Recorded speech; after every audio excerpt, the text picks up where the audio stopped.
আলাইকুম রহমতুল্লাহ।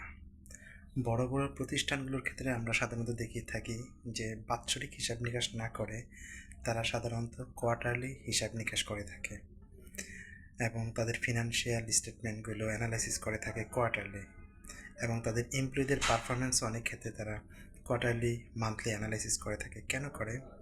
অনেক সময় আমরা বলি যে ভাই বছর শেষে আপনাকে সব অ্যাচিভমেন্ট করে দেখাবো, কিন্তু কোম্পানির যারা ঊর্ধ্বতন কর্তৃপক্ষ আছে তারা সেটাতে সন্তুষ্ট না।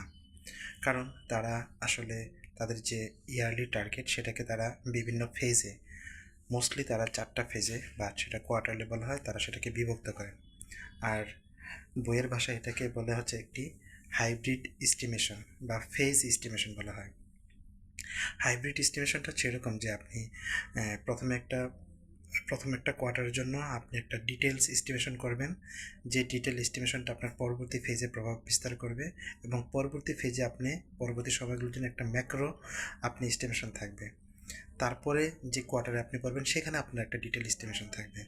পরের বাকি যে 2টা কোয়ার্টার আছে সেখানে আপনার একটা ম্যাক্রো এস্টিমেশন থাকবে। মানে প্রথম কোয়ার্টারে যখন আপনি ডিটেল এস্টিমেশন করবেন সেটার প্রভাবটা কিন্তু পরবর্তী কোয়ার্টারে বা পরবর্তী সময়গুলোতে পড়ে। সো কোম্পানি সাধারণত তাদের ডিটেল এস্টিমেশনটা দেখতে চান, যেটার প্রভাব পরবর্তীতে পড়ে। তো এভাবে ফেজ এস্টিমেশন করার মাধ্যমে সাধারণত অ্যানালাইসিস করা যায় যে কোম্পানিটা তার টার্গেটে পৌঁছাবে কিনা, অথবা যদি কোনো কোয়ার্টারে কোনো ভুল পদক্ষেপ হয়ে থাকে অথবা কার্যক্রম কম হয়ে থাকে, তাহলে সেটা পরবর্তী যে কোয়ার্টার আছে সেখানে সেটা সংশোধন করা সম্ভব, এবং সংশোধন করে পরবর্তীতে আবার অল্প সময়ের মধ্যে সংশোধন করে এবং পরবর্তী কোয়ার্টারের জন্য কারেক্টিভ অ্যাকশন নিয়ে, এবং পরবর্তী কোয়ার্টারের যে ওয়ার্কিং প্রসিডিউর আছে বা তার যে ওয়ার্কগুলো আছে সেই ওয়ার্কগুলোর পাশাপাশি আগেরটা সংশোধন করে আপনাকে নেক্সট কোয়ার্টারে আপনি ভালো ফলাফল নিয়ে আসা সম্ভব।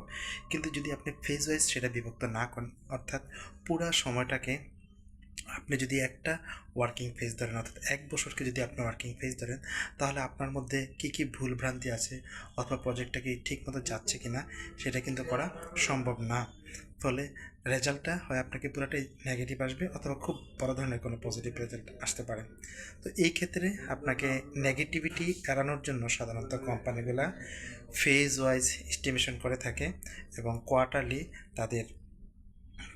তাদের যে ফিনান্সিয়াল, তাদের যে রেজাল্ট, তাদের যে পারফরমেন্স, এগুলো তারা সাধারণত ইভালুয়েশন করে থাকে।